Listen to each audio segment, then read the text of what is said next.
जो विवेक जी ने कहा कि चाणक्य ने यह भी कहा कि जिसके बाल बच्चे नहीं हो वो मुख्यमंत्री प्रधानमंत्री में, ऐसा मैंने नहीं पढ़ा कि चाणक्य ने कहा। विदेशी स्त्री का प्रसंग चाणक्य ने इसलिए उठाया कि उसके शिष्य के सामने वो स्थिति आ गई थी। वो विदेशी कन्या के प्रेम पाश में बंध गया था। उन्होंने कहा तुम शादी कर लो, हमको ऐतराज नहीं, लेकिन इसके गर्भ से उत्पन्न संतान भारत का शासक नहीं होगा। विवेक जी, इतनी सी बात है। मेरे ख्याल से क्लियरिटी हो गई। नहीं देखिए, कल को कोई ऐसा नहीं कहेगा चाणक्य ने कहा था मोमोज खाओ समोसे मत खाओ। हाँ, नहीं देखिए, अच्छा ये बता दीजिए।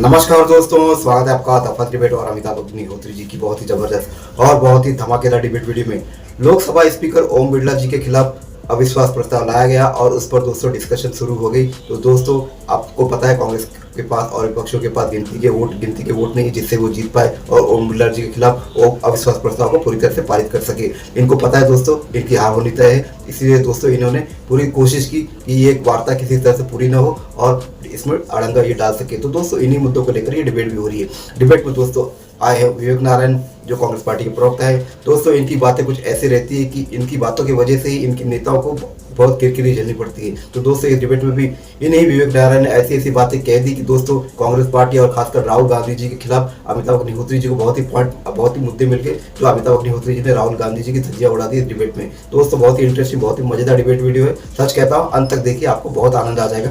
ऐसी है यह अमिताभ अग्निहोत्री जी की लेटेस्ट डिबेट। तो शुरू करते हैं डिबेट वीडियो को, लेट्स स्टार्ट। ये टीवी वाले भाई कैमरा ईश्वर कर दो तुम। राहुल गांधी नारा दे दिया कि नाम नरेंद्र काम सरेंडर। क्या यही सब तुम कर, जब आपको इतनी चिढ़ है कि मचमचा रहा है मन आपका बिल्कुल, क्या कि मिल जाए तो जम के कूचे, नहीं होता ऐसा भाव वो आपके मन में हमें दिख रहा है। राजनीतिक एसिडिटी तूफान मार रही है। तो नरेंद्र मोदी सरकार के खिलाफ अविश्वास प्रस्ताव क्यों नहीं ले आए विवेक जी? भाई एक एक बराती को पकड़ के आप अंधेरी गली में ले जाना चाहते हो, मैं कह रहा हूं दूल्हे को उठा लो, बराती खत्म। नहीं, मोदी सरकार के खिलाफ अविश्वास प्रस्ताव क्यों नहीं ले आई कांग्रेस? आप जो एसिडिटी की बात कर रहे हैं, देखिए वो जनता के चुने हुए प्रधानमंत्री हैं, हम उनका विरोध करना हमारा लोकतंत्र में अधिकार हमारा है। उसको आप अगर एसिडिटी का नाम देते हैं, भाजपा वाले उसको देशद्रोह का नाम देते हैं, तब तो फिर देखिए लोकतंत्र चल गया ये। नहीं, आज हम अगर अविश्वास प्रस्ताव भी लाए, बार बार आप संख्या बल की बात भी करते हैं। देखिए एक लोकतंत्र में संख्या बल के अलावा क्या है? संसदीय लोकतंत्र में संख्या बल के अलावा क्या है? जी, राजीव गांधी की टिप्पणी भूल गए, हमने नसबंदी कर दी जनसंघ वालों की, भूल गए? आपके पुरखे थे। अब आप बता रहे हो संख्या बल की बात कर रहे हो। नहीं। अरे उनसे पूछो जाके जो भूल गए कि हमने नसबंदी कर दी जनसंघ की। हम दो, हमारे दो, मुझे वाजपेयी अडवाणी के दो ही बचे, और आप बता रहे हो कि संख्या बल।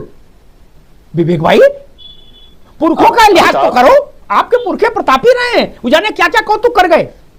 आज देखिए, आज सनातन के नाम पे आप आए, आप कहते हैं हम सनातनी हैं, आप हिंदूवाद के झंडा बरदार आप हैं। आप देखिए कि राम जी का देश है ये, आप ही के हिसाब से जिन्होंने एक धोबी के कहने से सीता मैया को निकाला था।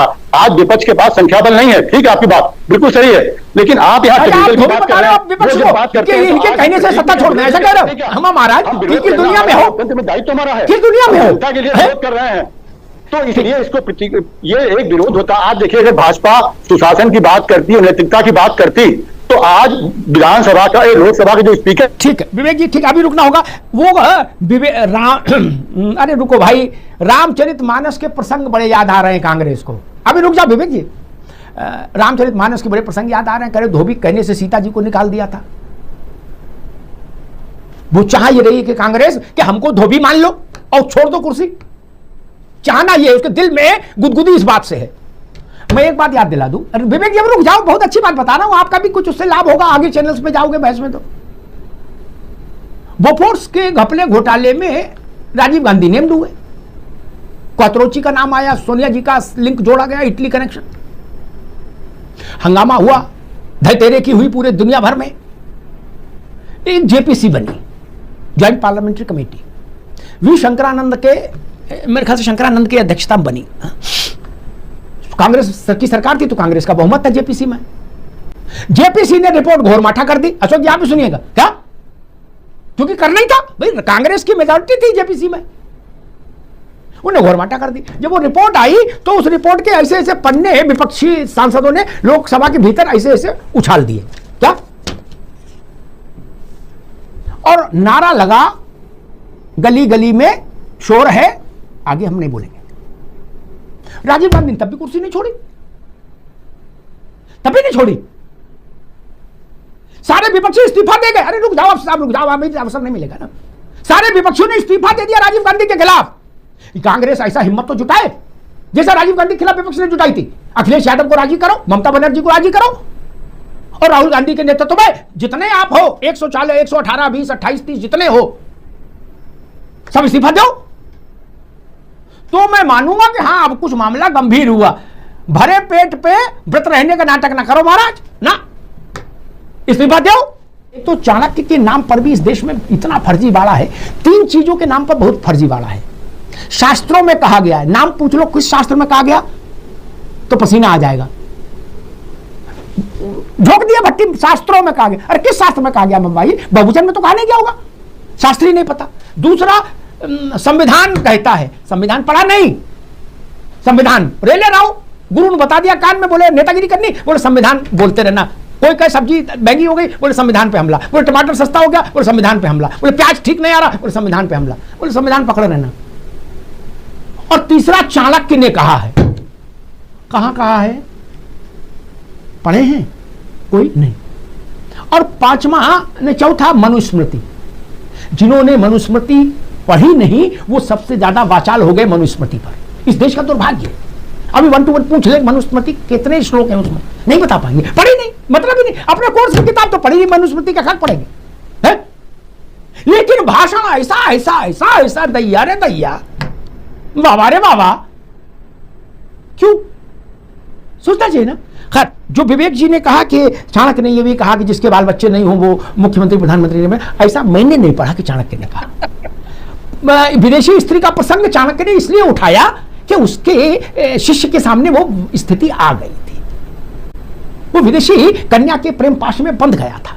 उन्होंने कहा तुम शादी कर लो, हमको ऐतराज नहीं, लेकिन इसके गर्भ से उत्पन्न संतान भारत का शासक नहीं होगा। विवेक जी, इतनी सी बात है। मेरे ख्याल से क्लियरिटी हो गई। नहीं, देखिए, कल को कोई ऐसा भी कहते कि चाणक्य ने कहा था मोमोज खाओ, समोसे मत खाओ। हाँ, नहीं, देखिए, अच्छा ये बता दीजिए दर्शक, हमारे दर्शकों को, कि प्राण प्रतिष्ठित मूर्तियां, 350 मंदिर तोड़े गए बनारस में, उनकी प्राण प्रतिष्ठित मूर्तियां कहां पड़ी मिली, उनके लिए कहां पर क्या लिखा वो भी बता दीजिए आप। ये अगर चाणक्य ने नहीं कहा, चाणक्य ने साफ साफ कहा, या किसी भी महापुरुष ने कहा हो कि जो राजा विवाहित नहीं है, जिसके बाल बच्चे नहीं, वो जनता के लिए कभी कल्याणकारी नहीं हो सकता है।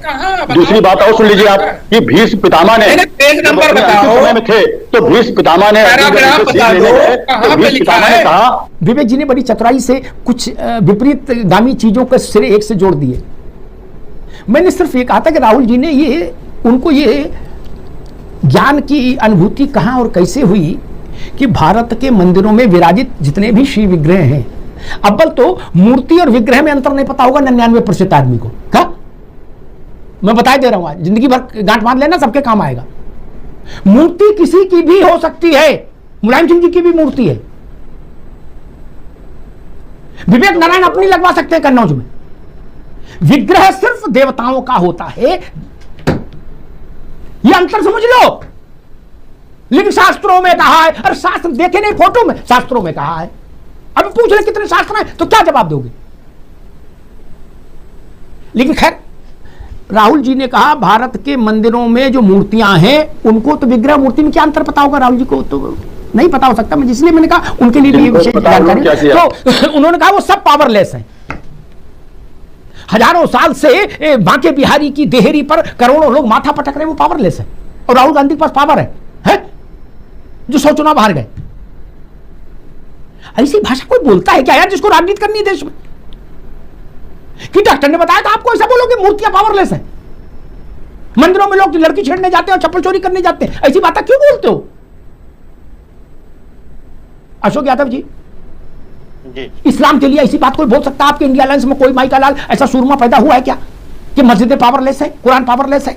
कोई बोल सकता है? और मस्जिदों में लोग इसलिए जाते हैं नमाज पढ़ने, लड़कियां छेड़ने और चप्पल चुराने।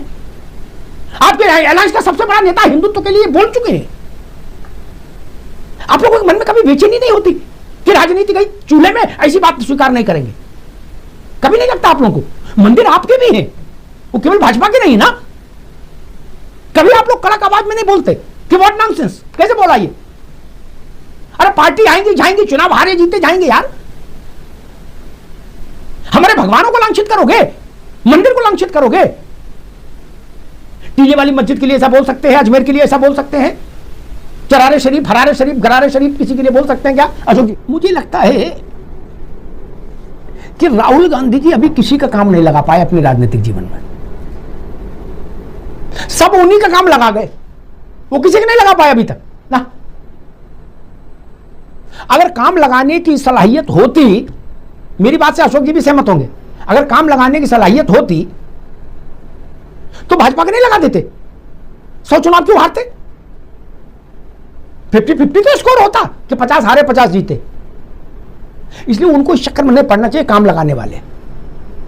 एक नई और आज घटना घट गई लोकसभा में, समझदार लोगों ने उसको देखा। भारत के संसदीय कार्य मंत्री ने कहा कि कांग्रेस को नया नेता चुन लेना चाहिए, किरण रिजिजू ने कहा। और फिर उन्होंने आगे कहा कि हम एक नाम सुझाव देते हैं, प्रियंका गांधी कांग्रेस की बेहतर नेता हो सकती हैं। अब बवाल मच गया, कांग्रेसी मुंह नीचा करके बैठ गए। हाँ कहें तो मरे और ना कहें तो मरे, प्रियंका जी हाउस में, ना कहें तो प्रियंका जी घूरे, और हाँ कहें तो लोग राहुल गांधी को मैसेज करेंगे कि भैया ये दूसरे खेमे का आदमी है। अब और किरण रिजिजू ने फंसा दिया और चुप हो गए, मौज लेने लगे, मुंह में बतासा रख के जैसे आदमी बैठ जाता है, अंदर ही अंदर मीठा जा रहा है। प्रियंका जी समझदार है, इसमें कोई शक नहीं, इसमें कोई शक नहीं।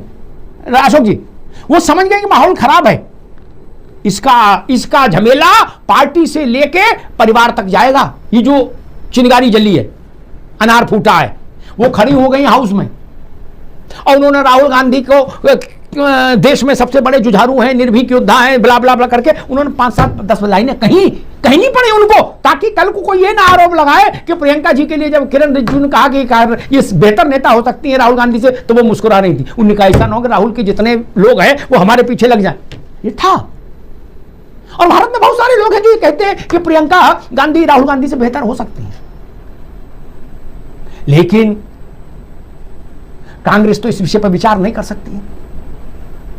इसलिए प्रियंका गांधी को कभी फुल टाइम पॉलिटिशियन होने नहीं दिया गया। महीने, 2 महीने, 3 महीने, साल में इससे ज्यादा उनको राजनीति करने की छूट रही हो मुझे नहीं कभी याद है। 9 महीने तो घर में ही रहना होगा आपको, 3 महीने में आप जितनी नेतागिरी चाहें कर लें, बाकी ट्विटर पर रह सकती हैं, बाकी नहीं। जब जब प्रियंका गांधी ने टेक ऑफ करने की कोशिश की, उनका जहाज फोर्सफुली लैंड करा दिया जाता रनवे पे, बोलना उड़ो नहीं, यही रहो। वो कांग्रेस का इंटरनल मैटर है, खर्च छोड़ी जा रही है। तो दोस्तों डिबेट हो गई खत्म, वीडियो हो गई पूरी। उम्मीद करता हूं दोस्तों अमिताभ अग्निहोत्री जी की ये लेटेस्ट डिबेट वीडियो आपको पसंद आई होगी। खासकर अमिताभ अग्निहोत्री जी की लेटेस्ट डिबेट वीडियो आप देखना पसंद करते हो तो दोस्तों फर्स्ट डिबेट के इस यूट्यूब चैनल को आप सब्सक्राइब करते जरूर जाओगे। मिलता हूं मैं आपसे अगली वीडियो में, तब तक के लिए जय हिंद, वंदे मातरम।